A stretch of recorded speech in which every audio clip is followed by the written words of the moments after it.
بسم اللہ الرحمن الرحیم۔ ناظرین السلام علیکم، میں طارق منگول ہوں۔ اسلامی دنیا کے مشہور سپہ سالار صلاح الدین ایوبی کی زندگی کے واقعات کا ایپیسوڈ 7 آپ کی خدمت میں پیش کیا جا رہا ہے۔ ناظرین، ہماری ویڈیو اگر آپ کو پسند آئے تو اسے لائک کیجئے اور چینل کو سبسکرائب کیجئے، شکریہ۔ تو ویڈیو کا باقاعدہ آغاز کرتے ہیں۔ بے شمار پھڑپھڑاتے ہوئے بادبان سطح سمندر پر نمودار ہوئے، راستوں اور گزرگاہوں پر گھوڑوں کی بھاری ٹاپیں سنائی دے رہی تھی۔ سیاہ پوش پادری مسیح مصلوب کے مجسمے اٹھائے گھوڑوں پر سوار تھے، زرنگار علم لہرا رہے تھے۔ شمال کے برفانی علاقوں سے مسلح سوار یروشلم کا رخ کر رہے تھے۔ ہر طرف سے آوازیں آ رہی تھی، خدا را یروشلم کی مدد کرو، آؤ ابدی نجات کے طلبگاروں، آؤ صلیب کی حفاظت کے لیے جانیں لڑا دو، عیسائیت کے دشمنوں کو فنا کر دو۔ عیسائی فوج یروشلم کو آزاد کرانے کے لیے نکل پڑی تھی۔ ڈینوب کے کناروں کے ساتھ ساتھ چلتے ہوئے جاں باز اور سکیلیا کی بندرگاہوں سے جہازوں پر سفر کرنے والے بہادر فلسطین کی سرحدوں کی طرف ہجوم کر رہے تھے۔ جرمن ریاستوں کے حکمران اعلیٰ کی جانب سے خط آیا رکھا تھا۔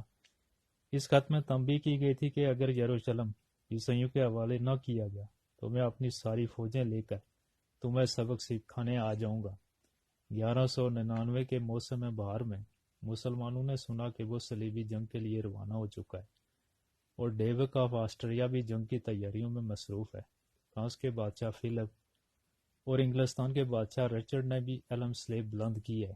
سقوط یروشلم کے بعد عیسائیوں کا بہت بڑا پادری ولیم آرچ بشپ مشرق سے یورپ پہنچا تاکہ عیسائی شہنشاہوں سے صلیبیوں کے لیے امداد طلب کرے۔ پادری ولیم نے فتح بیت المقدس اور مسلمانوں کے فرضی مظالم کا ایسا درد انگیز نقشہ کھینچا کہ حاضرین پھوٹ پھوٹ کر رونے لگے۔ وہ ہر گوشے سے ماتمی آوازیں ابھرنے لگی۔ ہر عیسائی کے دل میں مسلمانوں کے خلاف شدید نفرت اور انتقام کے جذبات ابھر آئے۔ پھر جب سارے انتظامات مکمل ہو گئے تو شاہ فرانس اور فلپ اور شاہ انگلستان رچرڈ نے ایک طویل ملاقات کی اور سمندر کے راستے سفر کرنے کا فیصلہ کیا۔ یہی پادری فرانس اور جرمنی بھی گیا تھا اور وہاں جنگی جنون پیدا کر دیا تھا۔ اس خوفناک طوفان کو دیکھتے ہوئے صلاح الدین نے اندازہ کر لیا کہ اصلی مار کب ہوگا۔ صلاح الدین نے جن عیسائی فوجوں کو شکست دی تھی وہ موجودہ عیسائی فوجوں کا عشر عشیر بھی نہ تھیں۔ اب فرنگستان کے سارے بادشاہ اور امیر مسلمانوں کے خلاف برسر پیکار تھے، اور ان کی فوجیں اسلامی افواج سے تعداد میں بہت زیادہ تھیں۔ صلاح الدین کے پرچم تلے کبھی 50,000 سے زیادہ سپاہی جمع نہیں ہو سکے تھے۔ صلاح الدین کے پاس اب زیادہ وقت نہیں تھا۔ یہ ضروری تھا کہ عیسائی فوجوں کے لنگر انداز ہونے سے پیشتر ہی عیسائیوں کے آخری قلعوں کو نیست و نابود کر دیا جائے۔ بلفورٹ سے سور کو پناہ ملتی تھی، لہذا اس نے بلفورٹ کے محاصرے کی ٹھان لی۔ وہ بلفورٹ کے سامنے نمودار ہوا تو قلعہ دار نے صلح کی درخواست کی۔ اس کا نام ریجنالڈ آف سڈون تھا۔ وہ پرانے صلیبی خاندان کا چشم و چراغ تھا اور مسلمانوں کے ذہن اور زبان سے واقف تھا۔ وہ سلطان کے خیمے میں کافی دیر تک تبادلہ خیال کرتا رہا۔ اس نے سلطان سے 3 مہینے کی مہلت طلب کی تاکہ وہ اپنے اہل و عیال کو ساحلی علاقے میں بحفاظت پہنچا سکے۔ صلاح الدین نے یہ تجویز مان لی۔ جب 3 مہینے کی مدت ختم ہو گئی تو وہ سلطان کے پاس پھر آیا اور مزید مہلت طلب کی۔ اس کی اس حرکت سے سلطان کو شبہ ہوا کہ وہ محض وقت ٹالنے کے لیے مہلت طلب کر رہا ہے۔ سلطان نے اسے گرفتار کر لیا اور بلفورٹ کی دیواروں کے سامنے لے جایا گیا۔ صلاح الدین نے اسے کہا کہ اعلیٰ قلعہ کو ہتھیار ڈالنے کا حکم دو، ورنہ تمہیں اذیت ناک عذاب سے دوچار کیا جائے گا۔ ریجنالڈ نے چیخ چیخ کر اپنے سپاہیوں کو پکارا اور کہا، خبردار، قلعہ کبھی دشمن کے حوالے نہ کرنا۔ سلطان نے اسے گرفتار کر کے دمشق بھیج دیا۔ بلفورٹ کی مذمت جاری رہی۔ شہر سے 7 میل دور پہاڑوں میں صلاح الدین اپنی لشکرگاہ میں حالات کا جائزہ لیتا رہا۔ ہر گھنٹے بعد اس کے قاصد اسے عکا کی خبریں پہنچاتے رہتے تھے۔ عیسائیوں نے عکا کا محاصرہ کر لیا تھا۔ شمال میں بلفورٹ کے قلعے نے بالآخر ہتھیار ڈال دیے اور سارے کوہستانی علاقے سلطان کے تصرف میں آ گئے۔ تقی الدین بربروسا کی پیش قدمی روکنے شمال کی طرف گیا ہوا تھا۔ اس روز تیز رفتار قاصد لشکرگاہ میں آیا وہ خبر لایا تھا کہ بربروسا وفات پا گیا، لیکن اس کے ساتھ ہی یہ خبر بھی تھی کہ 42,000 سپاہی متوفی کے بیٹے کے زیر کمان ہیں، لیکن یہ سپاہی خستہ حال ہیں، ان کے بدن پر سوائے زیرہ بکتر کے اور کچھ نہیں، ان کے پاس گھوڑے بھی نہیں، وہ اپنا سامان گدھوں پر لاد کر سفر کر رہے ہیں۔ ان سپاہیوں کا یہ حال اس لیے ہوا تھا کہ ان کا سامان رسد اور ایندھن راستے ہی میں ختم ہو گیا تھا، اس لیے انہیں اپنے آلات اور فرنیچر جلانا پڑا۔ بھوک سے نڈال ہو کر کئی آدمی مر گئے، مجبور ہو کر انہوں نے گھوڑے ذبح کر لیے اور اب گدھوں پر سفر کر رہے ہیں۔ اس خبر سے سلطان کو خوشی ہوئی ہو یا نہ ہوئی ہو، اس پیغام سے خوشی ضرور ہوئی جو تقی الدین کی جانب سے موصول ہوا تھا۔ ہمارے رسالے کی جرمن فوج سے مڈ بھیڑ ہوئی ہے اور ہم نے انہیں انطاکیہ کے میدان میں درم برم کر دیا ہے۔ صرف 5,000 سپاہی اپنے علیل شہزادے کو لے کر شہر میں داخل ہو سکے ہیں اور حاکم انطاکیہ کے خزانے پر قبضہ کرنے کی تدبیریں کر رہے ہیں۔ اب صلاح الدین کو شمالی سرحدوں کی ضرورت نہ تھی، اس نے تقی الدین کو واپس بلا لیا۔ موسم گرما کے آخر میں صلیبی نہایت زور و شور سے عکا کے گرد اپنا محاصرہ تنگ کرنے لگے۔ جرمن سپاہی بھی ان سے آ کر مل گئی، سمندر میں بھی جنگ جاری رہی، مسلمانوں کا سامان رسد عکا تک برابر پہنچ رہا تھا۔ یہ صلاح الدین کی عجیب حکمت عملی تھی کہ عکا کے محصورین تک سامان رسد برابر پہنچ رہا تھا۔ اس کے برعکس محاصرہ کرنے والے عیسائیوں میں قید پھیل گیا جو روز بروز بڑھتا ہی گیا۔ نوبت یہاں تک پہنچ گئی کہ عمدہ گھوڑے کاٹے جانے لگے، قید سے نمٹنے نہیں پائے تھے کہ وبا پھیل گئی، سب کے گلے بیٹھ گئی، سر اور ہاتھ پاؤں سوج گئے، لوگ دڑا دڑ مرنے لگے، جو قید سے بچے تھے وبا سے مر گئے۔ محاصرہ اب بھی جاری تھا، پھر ان کی مشکلوں پر خدا کو رحم آ گیا۔ 6 عظیم الشان جہازوں کا بیڑا بندرگاہ میں داخل ہوا۔ ان جہازوں پر فرانس کے پرچم پھڑپھڑا رہے تھے۔ ایک جہاز پر فلپ ثانی شاہ فرانس کا ذاتی نشان لہرا رہا تھا۔ بادشاہ کے ساتھ کئی دلیر اور تجربہ کار نائب بھی موجود تھے۔ تازہ دم فرانسیسی فوجوں نے بڑے جوش و خروش سے محاصرہ شروع کیا اور عکا کی شکستہ دیواروں پر بار بار یورش کرنے لگے۔ صلاح الدین کے گھوڑ سوار عیسائیوں کے بیرونی گھیرے کو بار بار توڑتے، جس سے عیسائی حملوں کا زور ماند پڑ گیا تھا۔ عکا کے محاصرے کو 2 سال گزر چکے تھے۔ 25 جہاز اور بجرے ساحل پر نمودار ہوئے۔ عیسائی چھاونی میں کھلبلی مچ گئی، تمام لوگ ساحل کی طرف دوڑے، ڈھول تاشے بجنے لگے، میدان خیر مقدمی نغمات سے گونجنے لگا۔ سب سے اگلے جہاز پر انگلستان کا جھنڈا لہرا رہا تھا۔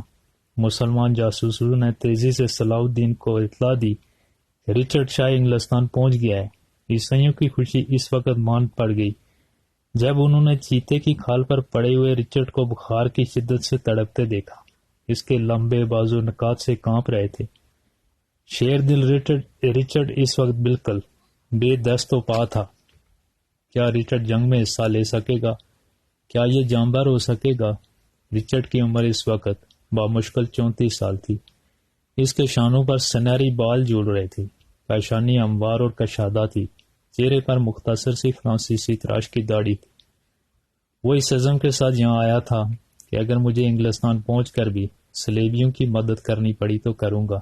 رچرڈ بخار کی شدت سے تڑپ رہا تھا، کیتان کے خیمے میں چیتے کی کھال پر پڑا تھا۔ فلپ شاہ فرانس سے صبر نہ ہوا اور اس نے عام حملے کا حکم دے دیا۔ ایک مورخ لکھتا ہے، صبح سے ہر شخص مسلح اور مستعد تھا، ہر ایک کے دل میں حملے کا ولولہ تھا۔ مسلح سپاہیوں کے نیزے، بکتر بند پیادوں کے چمکیلے خود، تازی گھوڑوں کی سفید زینیں اور بہادر نائٹوں کے علم شمار نہیں کیے جا سکتے تھے۔ ہر ایک نے اپنا اپنا مورچہ سنبھال لیا۔ فصیل پر سخت سنگ باری شروع کر دی گئی۔ عکا میں محصور سلطانی فوج نے یہ حال دیکھا تو دھوئیں کے اشاروں سے صلاح الدین کو حملے کی اطلاع کر دی۔ صلاح الدین 7 میل دور پڑاؤ ڈالے ہوئے تھا۔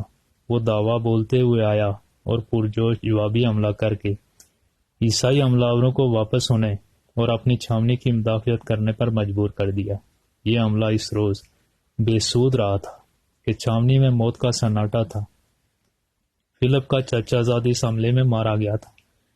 اس کی لاش کے گرد شمعیں روشن تھی۔ بالآخر فلپ کی مردہ آواز گونجی۔ وہ اپنے سپاہیوں کو مسلمانوں سے انتقام لینے کی ہدایت دے رہا تھا۔ اس سے اگلے دن عیسائیوں نے دوبارہ شہر پر یورش کی۔ میسورین نے طبل بجائی۔ صلاح الدین پہاڑوں سے اترا اور بلائے ناگانی کی طرح نازل ہو گیا۔ اس کے محافظ دستے اس کے ساتھ تھے، 1,00,000 کے مقابلے میں 6,000۔ تقی الدین بھی اپنے رسالے کے ساتھ آ گیا۔ مسلمانوں نے خندق کے پاس دشمن کی صفوں میں کئی شگاف ڈال دیے۔ خون ریز لڑائی جاری رہی اور بالآخر عیسائی خندق بچانے میں کامیاب ہو گئے۔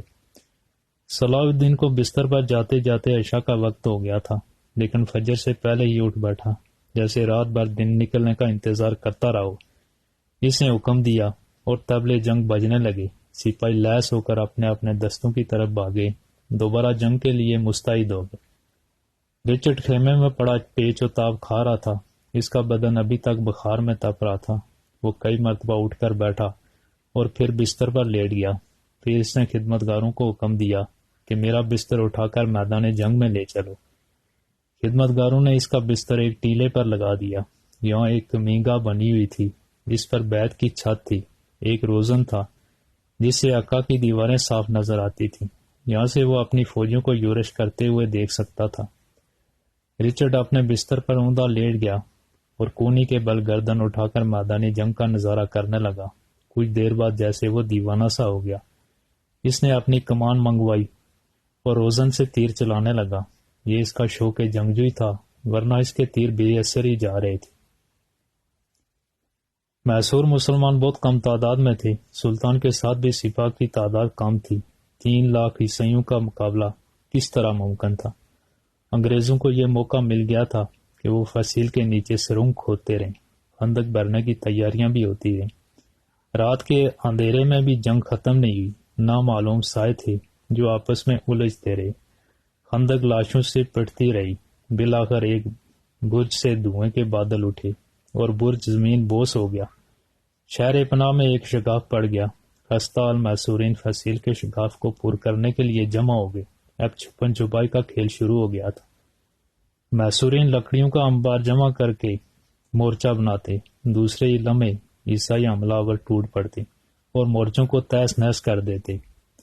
ایک وقت وہ آیا کہ مسلمانوں کے بنائے ہوئے مورچوں پر عیسائی قابض ہو گئے۔